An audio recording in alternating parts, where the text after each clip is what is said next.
Welcome, everyone. This is your energy forecast for August 17th through the 31st, 2026, and I'm Jeanette Starseed. I want to start this forecast a little bit different because personally I've been feeling pretty out of sorts lately.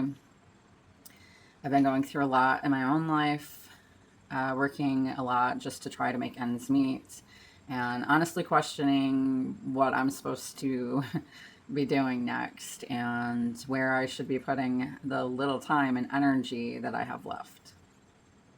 So instead of trying to force an answer, though, I've been feeling increasingly guided to listen to my intuition, to pay attention to what feels right, what feels draining, and what keeps calling me back, and what maybe I'm trying too hard to make work.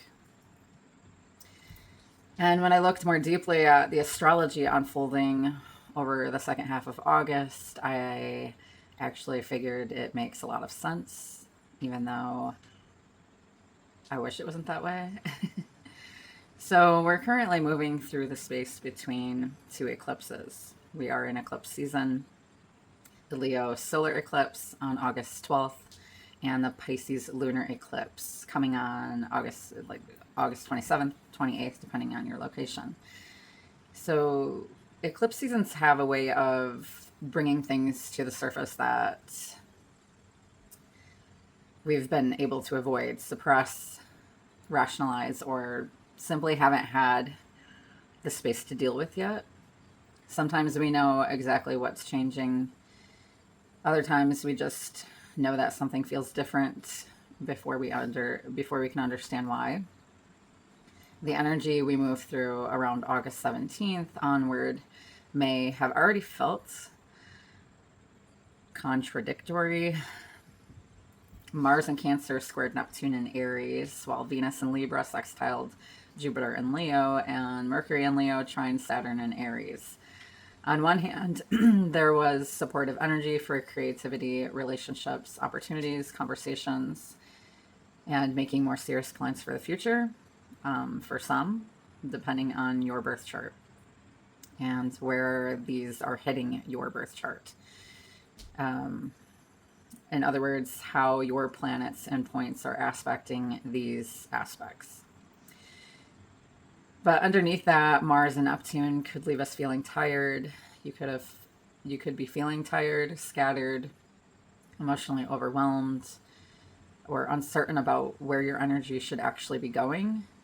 You may have found yourself wanting to move forward while simultaneously feeling like you don't have the energy to do it, or the time. Maybe the universe is wanting you to constantly focus on, for instance, your finances, and you feel like you don't have time to do anything else.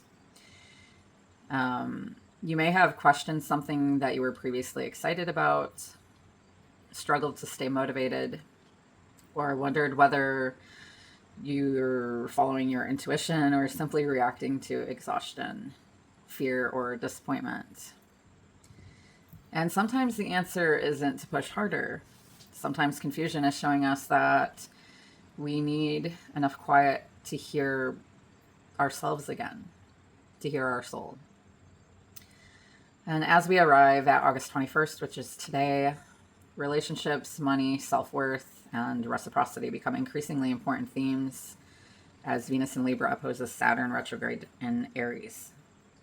Mind you, we also still have Chiron retrograde in Taurus in the background. And this can bring a reality check around where your energy is being invested. Where are you giving more than you're receiving? What are you continuing to pour time, love, money, or emotional energy into simply because you've already invested so much?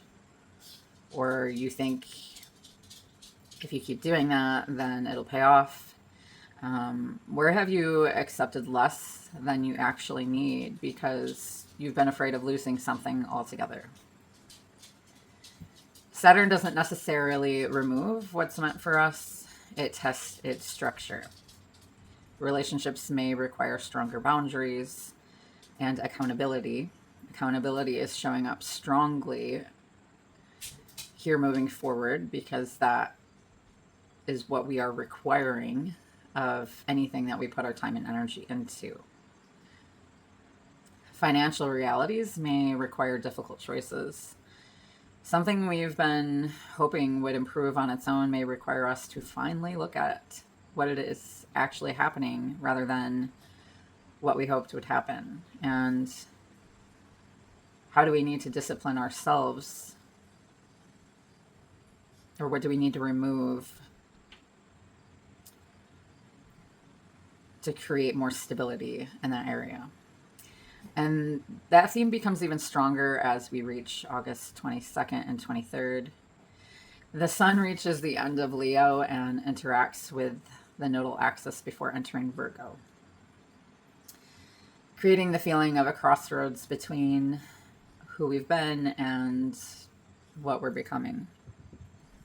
Leo has been reminding us of our creativity, individuality, heart, confidence, and what makes us feel alive. It could also be reminding you of how you may have showed up with ego instead of compassion, instead of courage.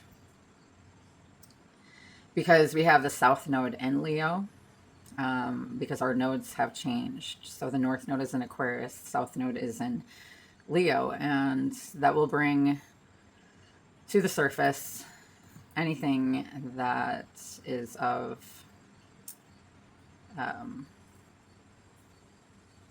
do I want to say it?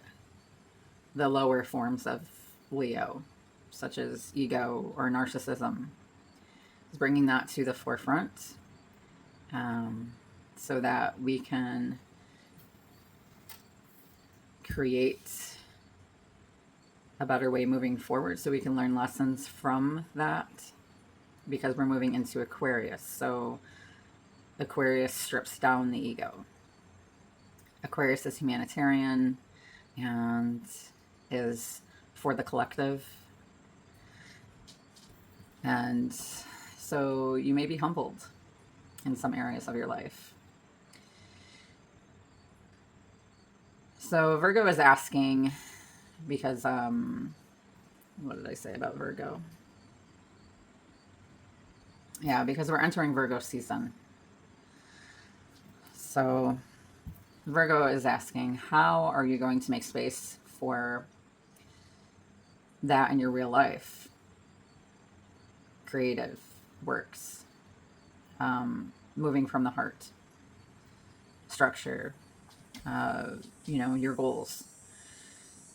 Because wanting a different life and actually creating one are two different things. So as the sun enters Virgo, our attention shifts towards work, health, money, routines, responsibility, organization, and the everyday systems our lives are built around. We may become more aware of what simply isn't sustainable anymore. And then Mercury enters Virgo around August 25th, sharpening that awareness even further. The mental fog can begin clearing. Problems that seemed overwhelming may become easier to break into smaller pieces. We may feel called to organize something, have overdue conversation, change a routine, look more carefully at our finances, or make practical decisions that we've been avoiding. And with both the Sun and Mercury forming supportive connections with Chiron and Taurus around this period as well, there's another important message underneath all of this. Healing has to become grounded. We can understand our wounds intellectually, we can recognize patterns, we can meditate, journal, pull cards, study astrology, get astrology readings, tarot readings, talk about healing, and become incredibly self-aware. But eventually healing has to become something that we actually implement daily into our everyday lives. And that can look much less glamorous than people sometimes make healing appear. But we're going to be called back to things that ground us, daily grounding practices, such as taking time to be outside, taking a beat outside, doing some breath work, just relaxing in a chair, maybe in sun, in the shade, whatever your preference, taking a walk in nature, just being in nature more, being outside more. And yeah, this can mean resting, okay, when your body is telling you that it's exhausted. Because a lot of us are struggling with burnout right now, having to overwork to make ends meet. And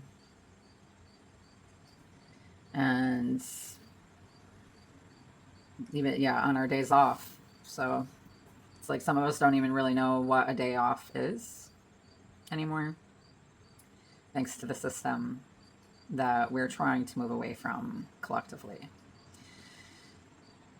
So this can mean nourishing yourself better, okay? Creating boundaries, saying no without writing a paragraph explaining yourself, getting your finances organized as best as you can, removing unnecessary obligations,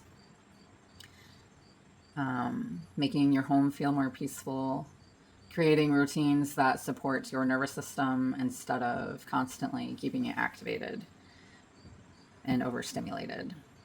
Sometimes healing isn't another spiritual lesson to understand. Sometimes it's changing the way that we live, changing our habits, our patterns.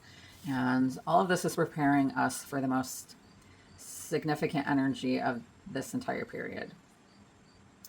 Around August 27th, the Sun and Mercury meet in Virgo, creating the potential for an important realization, conversation, or piece of information, or a moment of mental clarity.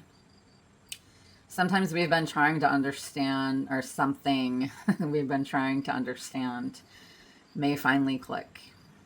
And yeah, that would be great, right? But that clarity arrives immediately before the emotional and spiritual climax of this eclipse season. So then we have the Pisces full moon partial lunar eclipse that arrives between August 27th and 28th.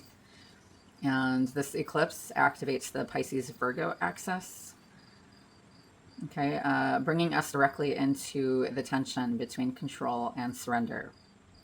So it's almost like a closeout of the nodes that were in North Node Pisces and South Node Virgo, but they had recently shifted to Aquarius North Node and Leo South Node. So this is directly bringing us to the tension between control and surrender, and Virgo wants to understand. Pisces asks us to trust what we cannot yet what we can't understand. Basically wants you to trust your intuition. Virgo wants to fix it after it's processed. And Pisces asked whether it was ever ours to fix, and Virgo wants the plan. Pisces reminds us that sometimes life redirects us beyond the plans that we created. This eclipse may illuminate where we've been exhausting ourselves trying to control an outcome, trying to save a situation, hold something together, or make something work that continues draining us. Emotions we've buried underneath work, responsibilities, and survival may finally demand to be felt. Our intuition may become louder with, that eclipse being in Pisces, because Pisces is very intuitive. Something may need to be forgiven, accepted, grieved, or released. Not because it never mattered, but because carrying it forward may no longer be serving the person that we're becoming. And this isn't necessarily a quiet eclipse. The Sun and Mercury in Virgo are also challenged by Uranus and Gemini, adding unpredictability, sudden realizations, unexpected information, changes of plans, breakthroughs, or circumstances that force us to look at something differently. What initially feels disruptive could ultimately be liberating. Sometimes the universe doesn't gently convince us to change direction. Sometimes something simply stops working. no matter how much we force it. And that's when you may feel the breakdown. The final days of August begin moving us beyond the emotional peak and toward the question of what we're going to build from everything that we've realized. By August 31st, Jupiter and Leo trines Saturn retrograde in Aries, bringing two very different forces together. Jupiter wants us to expand. Saturn wants us to build the foundation first. And Jupiter is reminding us that something greater is possible. Saturn is reminding us that the life that we want still requires boundaries, commitment, patience, and consistent action. And maybe that's the larger message running through this entire second half of August. We don't have to have everything figured out now, but we do need to start recognizing what is draining us, what is no longer sustainable, what deserves our energy, and what we're only continuing because we're afraid of what happens if we stop or try something different. What happens if you follow your heart? The Leo solar eclipse asks us to remember what makes us feel alive. Virgo is asking us to create a life that can actually support that. And the Pisces lunar eclipse is asking us to surrender what we've been carrying that no longer belongs in that life or doesn't fit. Sometimes intuition doesn't give us the entire map. Sometimes it simply whispers, this isn't working anymore. Sometimes it's loud. Sometimes it's repetitive through signs, synchronicities, or you may get signs and synchronicities to keep going. There's something there. Our job isn't always to know exactly where the path leads. Sometimes our job is to simply become quiet enough to recognize which direction our own inner guidance is asking us to take. So this is a reminder that healing cannot exist only in what we understand intellectually or spiritually. It eventually has to become something that we practice in our everyday lives. Virgo and Taurus are dominating this energy. This month, and are both grounded earth energy, encouraging us to bring healing into the physical world through the choices that we repeatedly make. That might mean creating healthier routines,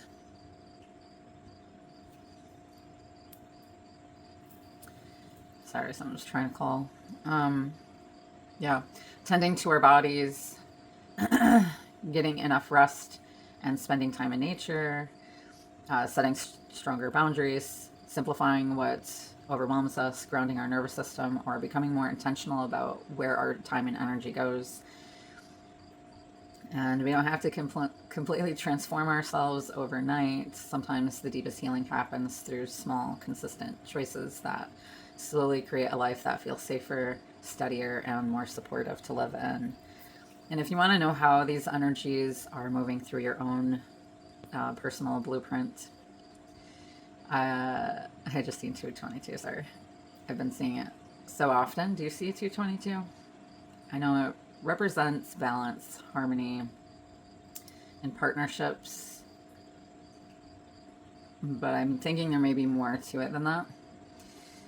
I think it also means in regards to other things in your life, because everything makes up the whole, right? So anyway, a personal astrology reading can show where these transits and these eclipses are activating change, relationships, finances, career, healing, and new beginnings specifically for you.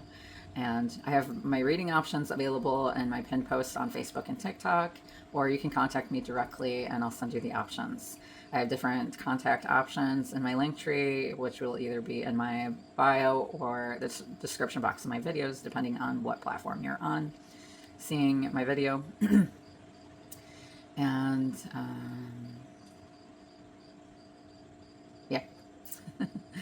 so I hope that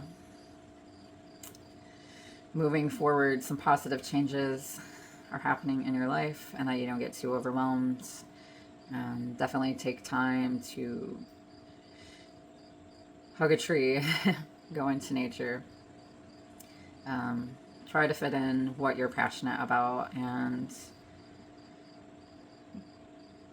try to integrate more of your true authentic self into your life moving forward, no matter what tries to stop you. Thank you for your support. Sending you lots of love and light. Namaste.